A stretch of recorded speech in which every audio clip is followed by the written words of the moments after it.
Every single night, somewhere in Las Vegas, a man walks into a casino with $500. He wins $200 on the first hand. He wins again. He's up $600 now. He feels unstoppable. He feels like he figured it out. 3 hours later, he walks out with nothing. Not $500 less. Everything gone. And the casino? The casino made money while he slept, ate, drank, and breathed. Welcome to Warren's portfolio. Because here is the question nobody asks when they walk through those doors. Who actually owns this place? How does it work? And how does someone build a business that never loses? The answer is not luck. The answer is not even skill. The answer is mathematics. Cold, brutal, invisible mathematics. And today, I am going to show you every single layer of it. Stay until the end, because the last thing I reveal will change how you see every business you ever walk into. Let us start from the very beginning. What exactly is a casino?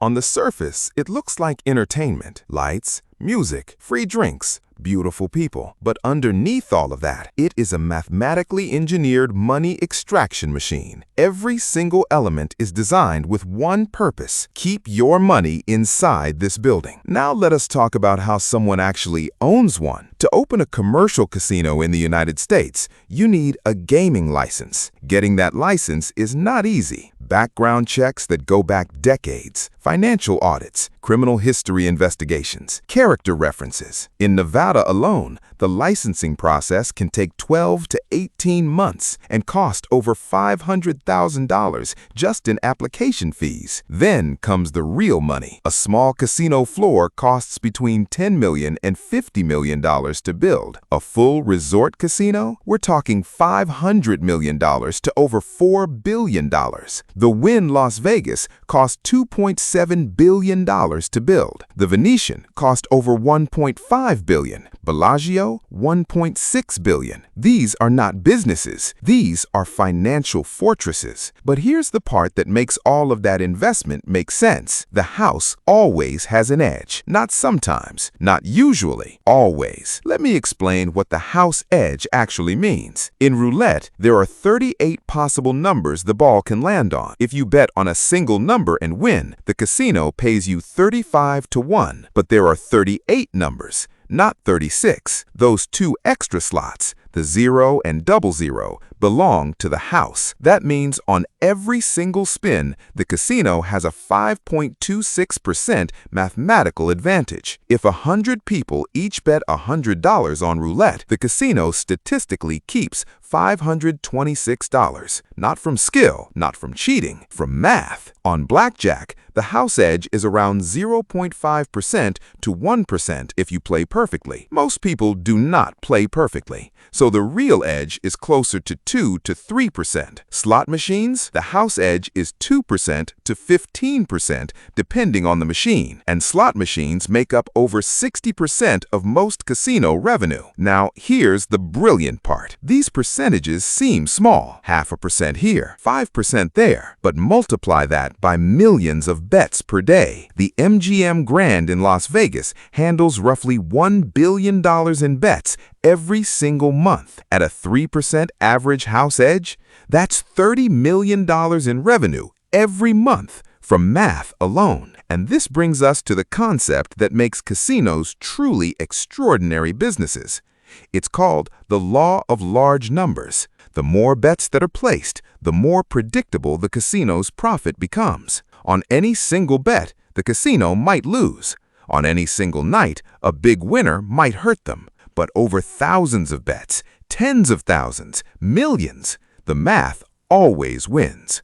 Always. This is why casinos never worry about a single player winning big. They worry about low volume. They worry about empty floors. A busy casino is always a profitable casino. Now let us talk about the revenue streams, because a casino is not just gambling. Gaming revenue, the actual gambling, makes up roughly 40% of a major casino resort's income. The other 60% comes from hotel rooms, restaurants and food, entertainment, concerts, shows, events, retail shopping, nightclubs and bars, spa and wellness, meeting and convention spaces. The MGM Grand has over 6,000 hotel rooms.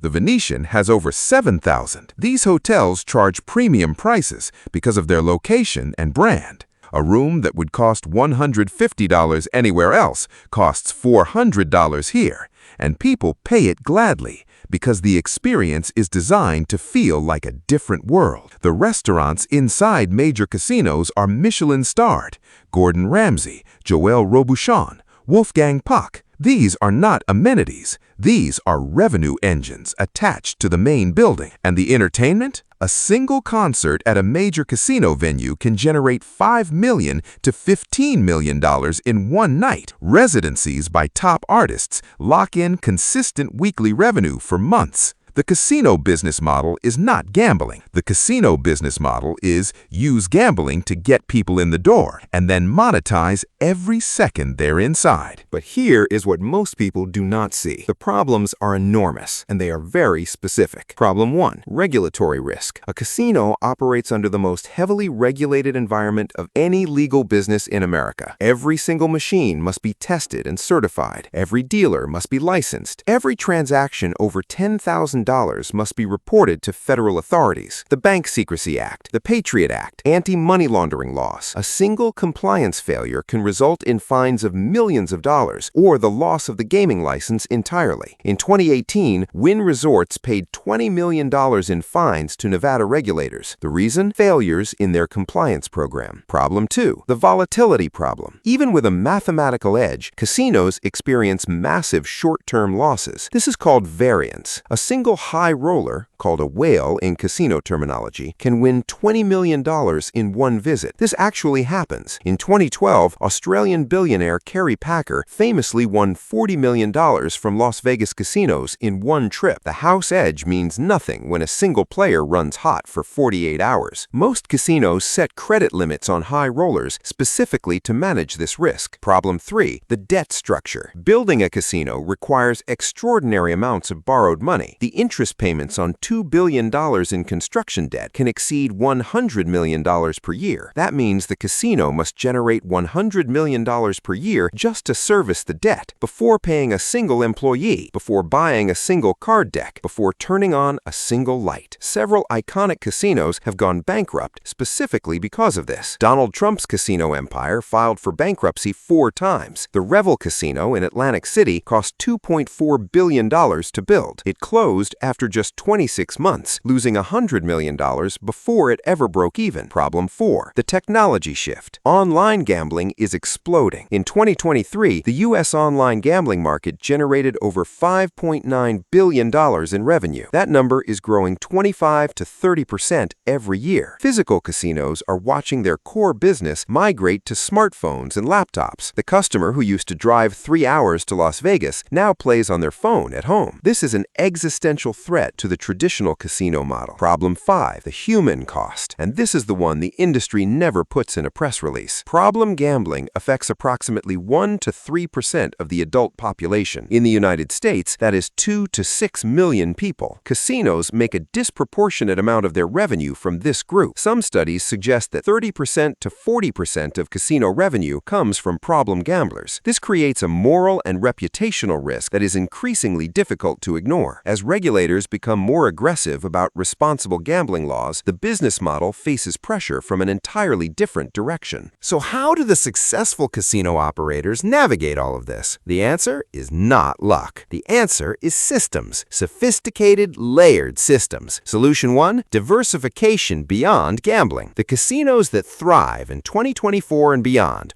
are the ones that reduce their dependence on gaming revenue. Las Vegas Sands has explicitly stated their goal is to derive the majority of revenue from non-gaming sources: conferences, retail, food, entertainment. This is not a small strategic shift. This is a complete reinvention of what a casino resort is. The result is a business that can survive even if gambling revenue declines, because the hotel, the restaurants, the conventions, those do not go away. Solution 2, the loyalty program. This is the most underrated financial weapon in the casino industry. Caesars Total Rewards program has over 65 million members. MGM Rewards has over 40 million. These programs track every single bet, every meal, every hotel night. The data tells the casino exactly who their most valuable customers are and what keeps them coming back. A player who spends $50,000 per year at Caesars does not pay for hotel rooms. They receive free flights, concert tickets, gourmet meals,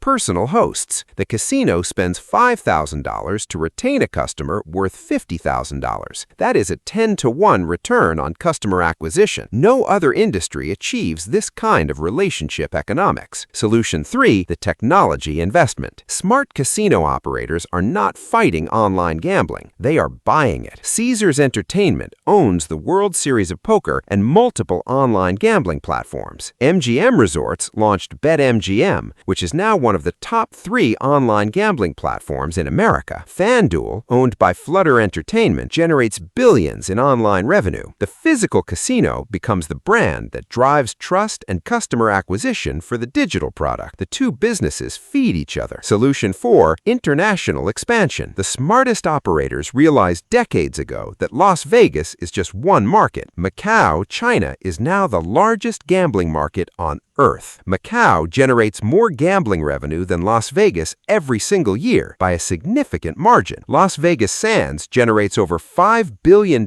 annually from Macau and Singapore alone. Marina Bay Sands in Singapore is one of the most profitable single properties in the world. It generates over $3 billion per year from a single building. One building. Solution 5, disciplined debt management. The casinos that survived 2008, survived COVID, and survived every market disruption share one trait. They did not over-leverage. They maintained cash reserves. They structured debt at fixed rates with long maturities. MGM maintained enough liquidity during COVID-19 to keep their balance sheet intact while their properties were generating zero revenue for months. That is not luck. That is financial architecture built specifically to survive the unthinkable. So what is the real lesson here? The casino is not actually a gambling business. The casino is a real estate business, a hospitality business, an entertainment business, and a data business, all wrapped in the most powerful customer acquisition tool ever invented, the gambling floor. People walk in because of the games. They stay because of the experience. They come back because of the loyalty program,